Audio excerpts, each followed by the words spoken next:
O que os irmãos pensam sobre a origem de Jesus? O Evangelho narra a origem de Jesus onde? Pode responder. Aqui vai ser difícil errar. Oi. Sim, qual que é a origem? Quero saber o fato. Nascimento. Isso. Na verdade, os quatro, ele vai dar mais ou menos assim, mas os quatro remetem à origem de Jesus, além de seu nascimento. Sim, e aí? Quem trata das promessas? E qual dos evangelistas fala disso? Marcos. Marcos coloca a origem de Jesus nas profecias. Por quê? Porque ele começa com João Batista, conforme está escrito na profecia de Isaías, eis aí te envio e tal, está no capítulo 1, versículo 2 e seguintes. Marcos coloca a origem de Jesus não no seu nascimento, mas nas profecias. Antes. Já estava previsto. Isso. Essa é uma resposta. Está certo ou está errado? Está certo, é uma resposta inspirada. É só ela. Continuando. É só pensar em cada um dos evangelhos. Onde cada um dos evangelhos coloca a origem de Jesus? Mas que o João está indo bem a profundo, né? Onde? Se os três falam um pouco mais recente, João já chega lá. No princípio era o verbo, então já remete para a eternidade, da onde veio. Isso. Para João, a origem de Jesus está antes da criação. No princípio era o verbo estava com Deus, o verbo era Deus, todas as coisas foram feitas por intermédio dele, e sem ele nada do que foi feito se fez. Isso é Marcos e esse é João, e os outros? Onde que Mateus coloca a origem de Jesus? Sim, e até onde ele chega? Até onde? Está lá no início, livro da genealogia de Jesus Cristo, filho de Davi, filho de Abraão. Mateus vai até Abraão. E Lucas vai até onde? Lucas também tem genealogia. Onde vai Lucas? Acha aí a genealogia de Jesus em Lucas. Só que ele está um pouquinho diferente. Ele está um pouco mais para frente.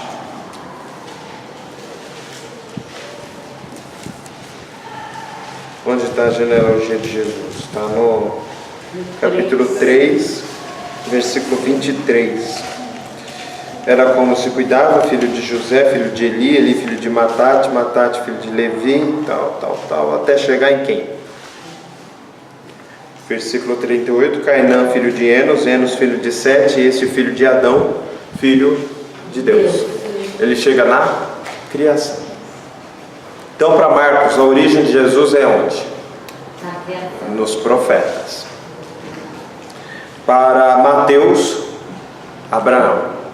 Para Lucas, até a criação. E para João, a eternidade. Ou seja, algum deles está errado? Jesus é descendente de Adão? Jesus é da tribo não propriamente da tribo, mas da nação da Santa Semente, na origem de Abraão? Sim. Jesus ele é homem, é descendência de Adão? Sim.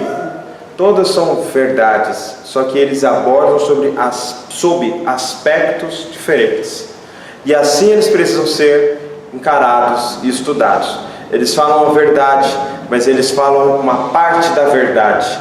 A verdade total, ela vai ficar muito mais clara a partir da leitura e da compreensão dos 4 evangelhos ao mesmo tempo. Às vezes a gente tem um evangelho preferido. Lutero tinha um evangelho preferido, Calvino devia ter o seu evangelho preferido, e você e eu devemos ter o nosso evangelho preferido.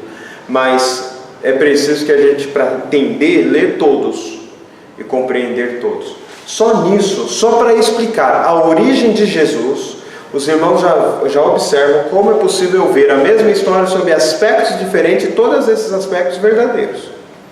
Todos eles são verdadeiros. Ou Jesus não era prometido pelos profetas, ou ele não era o verbo de Deus eterno, ou ele não era descendência de Adão, logo humano, ou ele não era descendência de Abraão. Tudo isso é verdade. E a forma como cada um dos evangelistas vai tratar, vai demonstrar exatamente essa verdade, uma vez que quando a gente vai ler todos ao mesmo tempo. Falamos da origem de Jesus, agora vamos falar do batismo de Jesus. Aí eu lhes pergunto, o batismo de Jesus é importante ou não é importante? Por quê? Exemplificar o quê? Que nós devemos fazer. O quê? Ser batizado.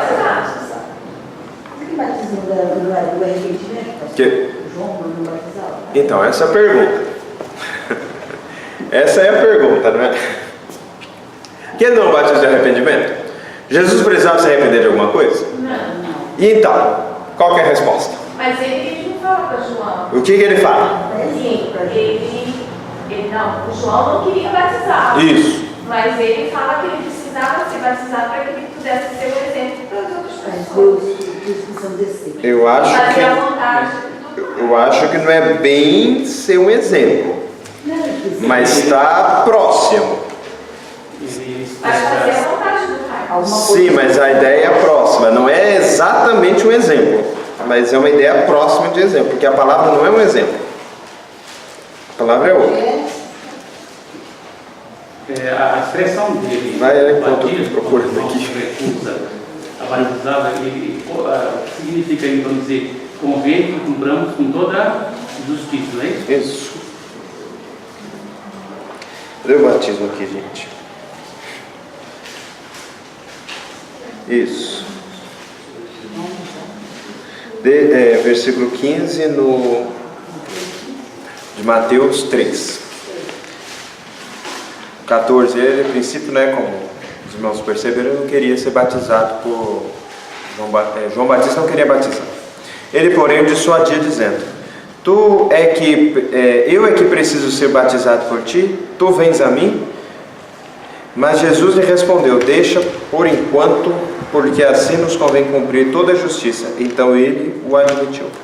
Vamos ler agora isso em Lucas 3. Lucas 3, 21. Isso, Lucas 3. O Marcos me parece que é muito resumido, não tem nem diálogo. Essa é a vantagem e desvantagem de Marcos, né? É a sua rapidez. Ele nem aparece esse diálogo. Lucas 3, 21 e 22. Lucas 3, 21 e 22. E aconteceu que ao ser todo o povo batizado, também o foi Jesus, estando ele a orar, o céu se abriu, o Espírito Santo desceu sobre ele em forma corpórea, como pomba, eu ouvi uma voz do céu: tu és meu filho amado, em ti me comprazo. Também muito próximo do de Lucas. Vamos ver João. João 1, 32 a 34. João 1, 32 a 34.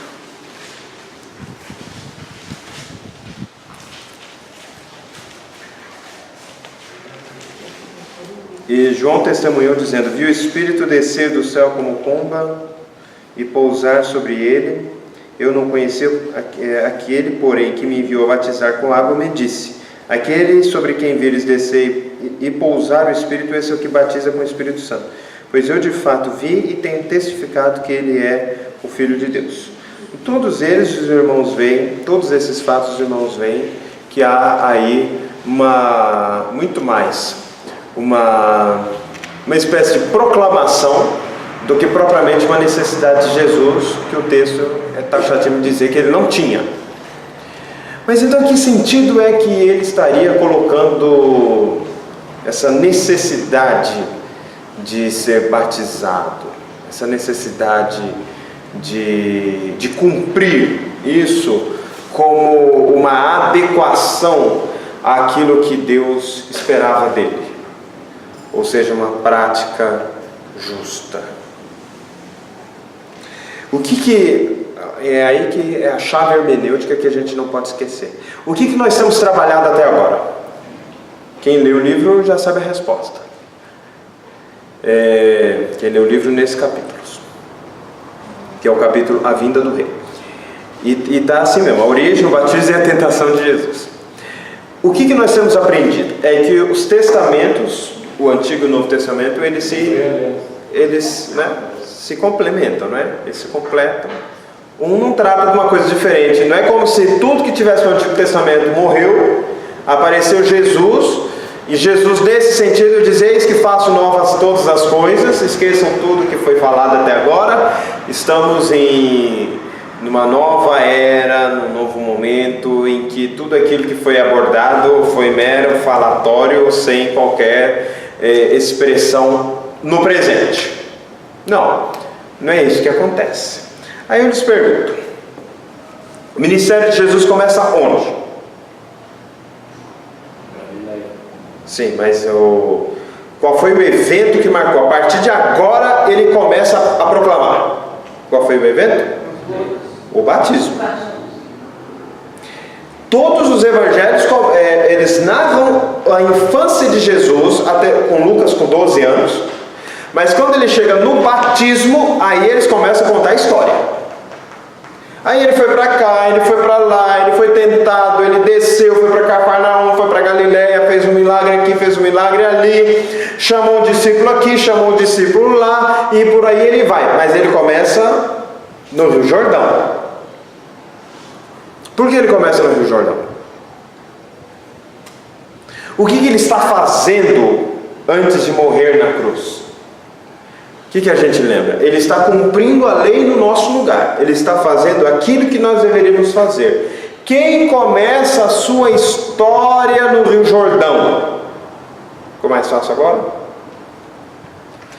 Israel na terra prometida. Até passar o Rio Jordão, estava com Moisés. Aí Moisés morre. E aí vem a primeira batalha de Josué, que fica onde? Passado o Rio Jordão. Aí eles passam o Rio Jordão para, pegam as pedras que tem que pegar, faz o que tem que fazer e parte para Jericó. Mas eles partem para Jericó depois de passado o Rio Jordão. E o que eles vão fazer em Jericó e na terra prometida? Eles vão cumprir o pacto que eles fizeram no Monte Sinai. Vocês vão entrar na terra, e quando vocês entrarem na terra, vocês vão fazer isso, isso, isso. Lembrem-se do que vocês prometeram. Lembrem-se da nossa aliança. Lembrem-se, guardem os sábados da terra. Preservem a terra. A terra será como o jardim do Éden para vocês. E vocês serão como deveria se viver se não houvesse pecado. Aí a história dos irmãos já conhecem. Israel fracassa horrivelmente nesse objetivo, não se torna a luz das nações, muito pelo contrário, ela se torna trevas como trevas eram as outras nações, e por aí vai. E Jesus começa exatamente onde Israel começava o seu ministério na terra, como nação na terra. Como nação na terra. Até lá ele não tinha tido o descanso no sentido do Shabat teológico, do qual nós já tratamos aqui noutra ocasião, que é figurado pela terra prometida, mas não é simplesmente a terra prometida, né? Ele vai além da terra prometida. A terra prometida é um símbolo, é um sinal, é um selo. Pois bem, aí Jesus chega e fala: agora eu estou começando o ministério, e esse ministério eu estou dando um sinal que ele está no início. E assim como Israel passou pelo Rio Jordão para entrar na terra prometida, para cumprir com a sua vocação e o seu chamado, é exatamente isso que eu estou fazendo agora. E nós vamos começar, e nós vamos fazer. Começa o ministério de Jesus no Rio Jordão. A partir daí existe um sinal, não apenas do próprio Cristo, mas a outra pessoa também vai dar um sinal. Outras pessoas, aliás. Marcos 1, capítulo 11. Outras duas pessoas. Marcos 1, 11. Então foi ouvida uma voz dos céus: tu és o meu filho amado, em ti me comprazo. E eles ouviram essa voz. E por que essa fala é importante? Hã? Porque o Pai falando. Sim. E por que mais? Para mostrar a perfeição de Jesus. Também. Deus faz tudo. A gente tem sempre que pensar, irmãos, no seguinte: o que eu acabei de falar? Que é um sinal, que é um testemunho, que é uma chave, é uma senha, é uma chave que vai descriptografar. Falei certo esse negócio? Algo. Tem a criptografia, e um tem uma chave, eu tenho outra chave, e nós vamos juntar e aí vai dar para ler o texto. É isso. Então nós temos que ler à luz do Antigo Testamento, senão não conseguimos entender. Porque como é que a chave vai entender? Então, quando o pai fala, este é o meu filho amado, em quem eu me comprazo, ou em quem eu tenho prazer, ele está remetendo ao Salmo capítulo 2, versículo 7. Não é uma frase qualquer. Salmo 2, 7. Como eu tenho falado, os irmãos que frequentam as quartas-feiras não falam Salmo capítulo 2, falam Salmo 2, porque o livro dos Salmos não tem capítulo. Quer ver uma pessoa que não vai ao estudo bíblico? É aquele que fala que Salmo capítulo 2. É Salmo 2, vamos lá. 2, 7. Proclamei o decreto do Senhor. Ele me disse: tu és meu filho, e eu hoje te gerei. Pede-me, e eu te darei as nações por herança, e as extremidades da terra por tua possessão. Com vara de ferro as regerás, e as despedaçarás como o vaso do oleiro. Não parece ou não parece com o outro? Porque esse salmo é messiânico. Esse salmo é para falar do ungido do Senhor. E o que o pai está falando do seu filho? Está dando a senha, está dando o sinal. Ele está começando o seu ministério. O ministério está começado onde Israel deveria ter começado o seu e não cumpriu. E agora Jesus está começando o seu e cumprindo o seu exercício profético de luz para os gentios, luz para as nações. E ele o faz também sob o sinal do próprio Pai de que ele é o Messias. Quem dá o primeiro sinal da unção de Jesus é o Pai. Esse é o meu filho amado, que é o cumprimento do Salmo messiânico, Salmo 2. Então, quando a gente fala o batismo de Jesus é importante ou não é? Sim, é importante, mas tem que saber por quê. Porque, na verdade, se eu pensar que o batismo é meramente uma figura, eu já tinha circuncisão. E aí, nesse sentido, me permitam uma nota de rodapé, um parênteses, que a gente vive abrindo os parênteses, né? Sobre a história de Jesus, essa questão de exemplos, tem gerado uma série de controvérsias, sobretudo entre as igrejas batistas e reformadas, e os filhos dos batistas, que são as igrejas pentecostais, e os netos, os neopentecostais, apesar de que os neopentecostais eu não vejo, nunca vi nenhum pastor neopentecostal falar de batismo. Se falou, eu não ouvi. Naquele momento não liguei a TV para ouvir. Falei das 7 unções, das 7 trombetas, de que ia cair as muralhas de Jericó, essas coisas tudo eu ouvi. Rosa de Saron, o óleo ungido que faz não sei o que você põe debaixo de trás, sei lá de onde, dentro da casa, não sei onde você põe, para atingir determinado fim. Nunca ouvi falar de batismo. Mas com essa questão de exemplo, aí os batistas têm conosco uma controvérsia. Por quê? Porque nesse sentido existiriam 3 momentos de Jesus que são utilizados por algum para justificar alguma prática. Se não, vejamos: circuncisão, batismo e apresentação ao templo. Né? Jesus foi batizado, Jesus foi apresentado ao templo, Jesus foi circuncidado. Daí a gente já tira fundamento para todas as nossas práticas. O presbiteriano batiza a criança porque Jesus foi circuncidado ao 8º dia. Ele entra na comunidade da aliança sem que alguém lhe pergunte se estava a fim de entrar. Simples assim. Segundo, O batista apresenta porque não quer batizar a criança, embora batize crianças de 7, 6 anos. Batiza. Porque você vai falar o que para uma criança que fala, eu creio em Jesus? Ei, você vai falar o quê? Não, não creio porque você não tem 12 anos. Não creio porque você não tem 13. Não creio porque você não tem 14. Aí o que os batistas fazem? Batizam. Tem 7 anos. Eu mesmo já vi vários. Não tanto aqui no Brasil, que eu não fico acompanhando, mas assim, tem algumas igrejas norte-americanas que de vez em quando a gente vê alguma coisa. E aí tem lá os batismos de criança mesmo, batismo infantil. Só que batismo infantil com profissão de fé, 7, 6 anos ou mais, né? Inclusive eu estava lendo que determinado pastor, muito famoso inclusive nos Estados Unidos, era pastor de uma grande igreja, agora está mais dedicado à área do ensino. Ele dizia com orgulho que ele batizou seus filhos com 9 anos de idade.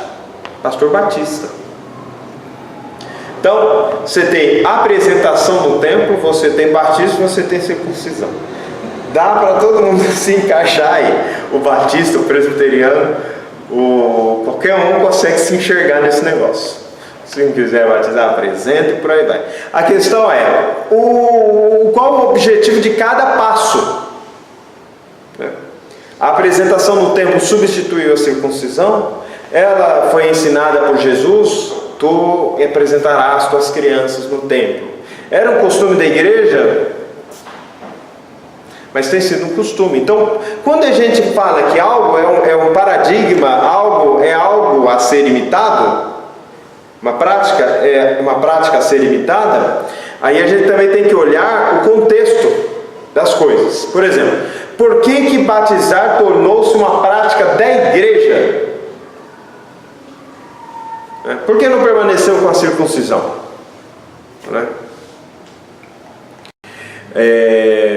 Jesus muda as coisas sem inovar, no sentido de criar um rito que já não existisse. Existia a purificação das pessoas, que era o batismo. Só que não existia apenas a purificação das pessoas, existia a purificação de várias coisas. Coisas, inclusive, não apenas pessoas. De modo que a palavra batizar, ela era empregada para lavagem de mãos. Às vezes a gente lê o texto, e os seus discípulos não lavam as mãos. O que a pessoa lavava a mão? Irmãos, quando o texto diz lavar a mão, não era questão higiênica. Não estou dizendo que não lavassem a mão por higiene, não sei, não estava lá. Confesso que nesse ponto não li nada a respeito. Mas a lavagem de mãos que está no texto era simplesmente um sinal. Vai que eu peguei um gentio, ou coisa impura, ou algum deles esbarrou em mim, então eu vou me purificar, aspergindo a minha mão.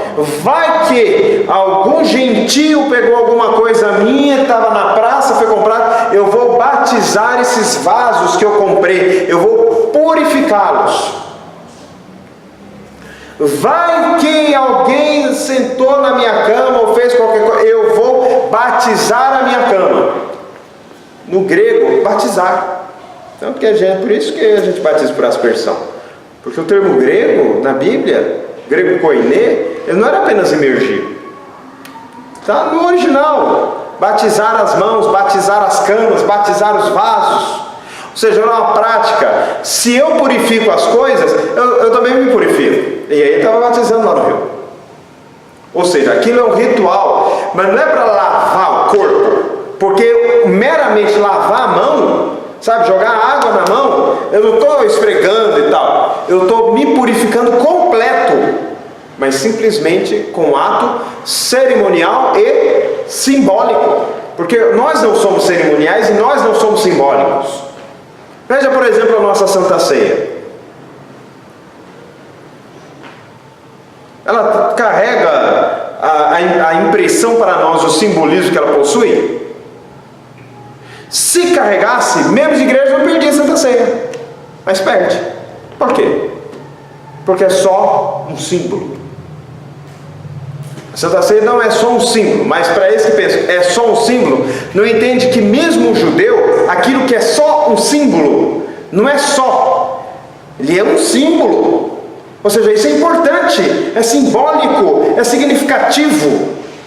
Por exemplo, por que a gente aqui na nossa igreja local não começa nada novo em novembro? Por quê? Pode responder, os irmãos já sabem. Já não começa nada novo.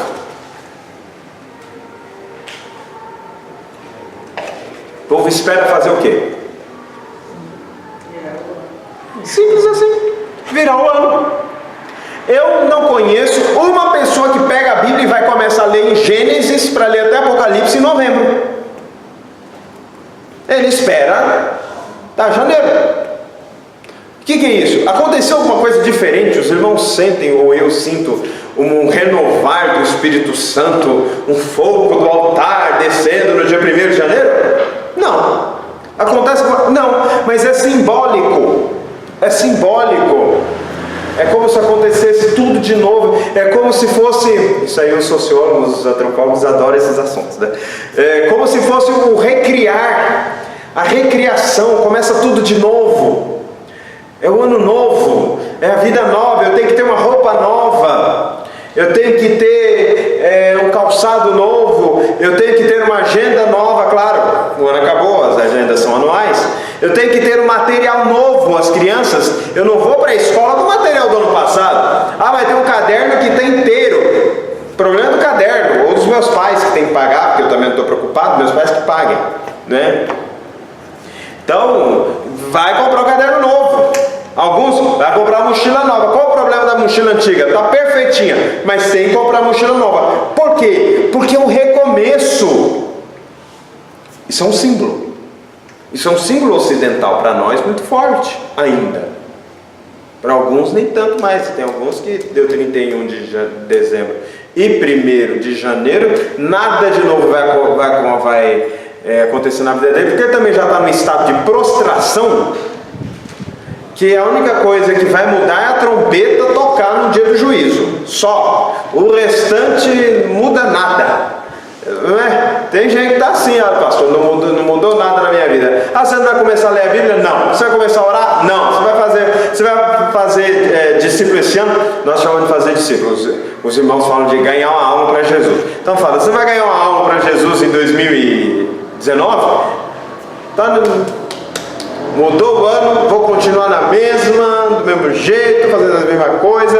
Para aqueles que ganham, por exemplo, eu, servidor público, judiciário paulista, né? Mudou o ano, dá 31 de dezembro. Mudou para 1º de janeiro, o que eu ganho?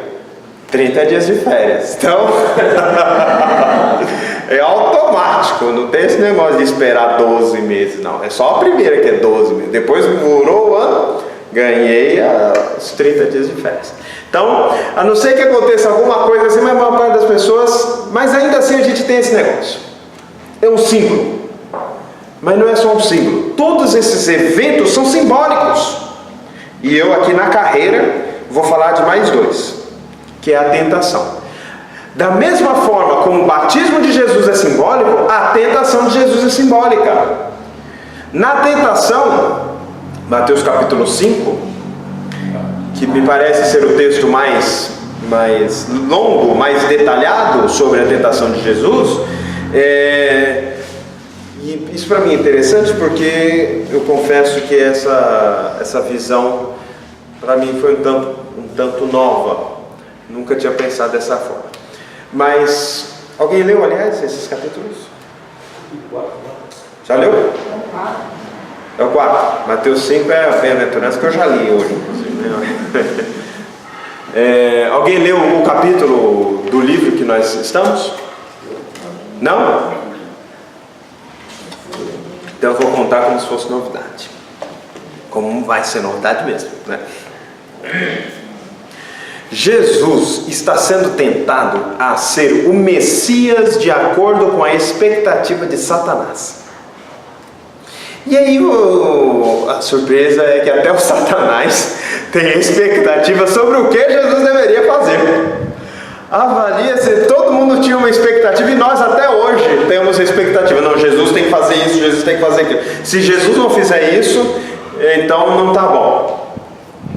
Não, ele não faz o que eu esperei. Até Satanás aparece com sua agenda para Jesus, para dizer: Jesus, que tipo de Messias você deve ser? O caminho que eu te ofereço é o caminho populista.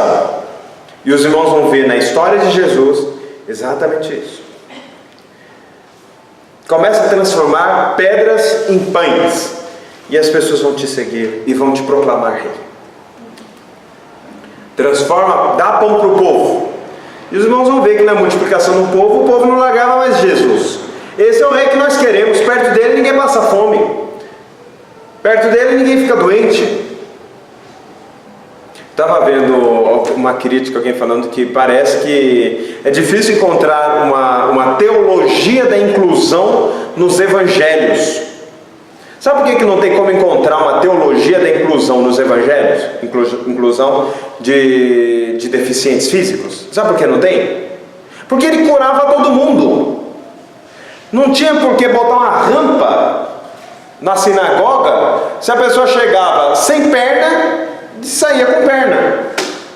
Chegava com o espaço do olho sem o globo ocular. E Jesus fazia o globo ocular. A pessoa chegava e não ouvia nada. Então você não tinha que fazer linguagem com as mãos. Jesus simplesmente ia lá e dava audição para o surdo, fazia o coxo andar. Até para a teologia dos mortos tinha que ver esse negócio, porque chegava o morto perto de Jesus, carregado naturalmente, e ele era ressuscitado. Então não tem como ter uma teologia da inclusão se for pensar simplesmente nos evangelhos, né? Porque a inclusão de Jesus era curar todo mundo, e realmente é a melhor que tem, não é? Você vai, uma pessoa que é cadeirante, o que ela prefere? Ser curada ou que a igreja ponha uma rampa para ela, para subir?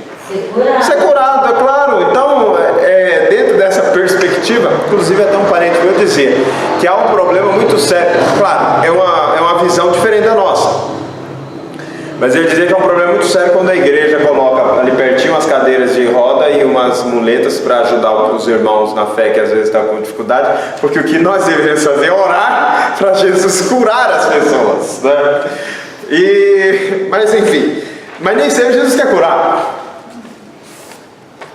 Nem sempre, às vezes a enfermidade faz parte.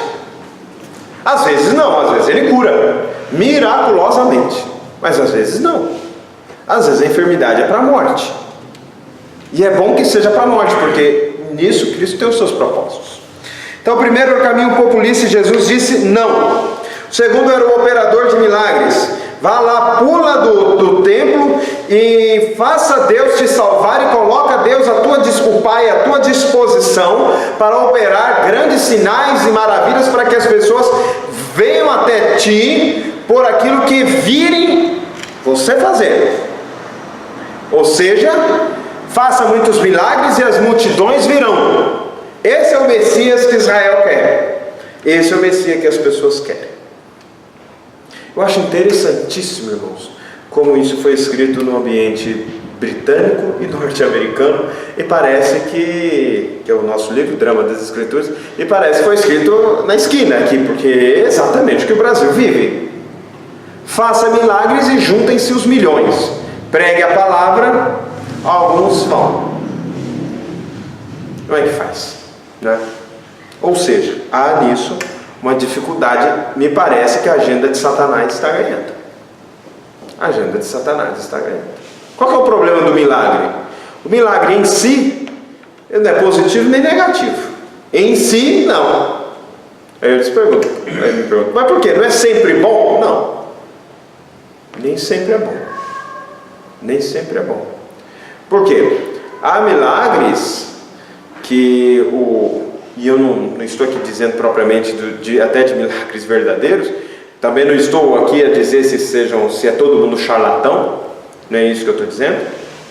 Mas há muita gente que está falando, vem atrás do seu milagre. Só essa frase já mostra o quão é negativo. O milagre em si não deveria ser um objeto em si mesmo, porque o milagre era utilizado por Jesus para chancelar ou carimbar o seu caráter de Messias, de ungido do Senhor. O milagre não tem que ser atrativo. Jesus Pois é. seu centro. As pessoas às vezes iam atrás da provisão, mas Jesus sempre falou, vocês precisam vir atrás do provedor, não da provisão. Vocês estão aqui porque comeram e se fartaram. Numa outra ocasião eles vão falar. Aí ele dá a pregação da palavra para constranger a obediência. E por último, o diabo tenta se tornar um zelote, ou seja, aprender com ele próprio a fazer com que as pessoas se curvem atrás de vantagens. Tudo isso eu te darei, se prostrado me adorares. Ele diz, essa é a agenda do mundo. E essa é uma agenda boa, Jesus. Siga, que as nações se prostrem diante de ti para oferir vantagens. E você as entregará a essas nações. É uma tríplice tentação que não apenas vem tentar Jesus, mas vem ensinar Jesus a maneira satânica de ser um Messias. Fazendo o quê? Fazendo com que as pessoas dependam do Messias, troquem obediência por benefícios. Já ouviram isso? Deixa aqui sua chave e você vai ganhar uma melhor. Troca de favores com Deus. E aí fala, não é nada disso que eu vim fazer. E sempre com a palavra. É uma interpretação interessante que o Michael Gorin e o Craig Bartolomeu trazem nesse texto, que eu particularmente não conheci. Até gostei, né? Mas já citei a fonte. Isso posto, meus irmãos, vamos encerrar.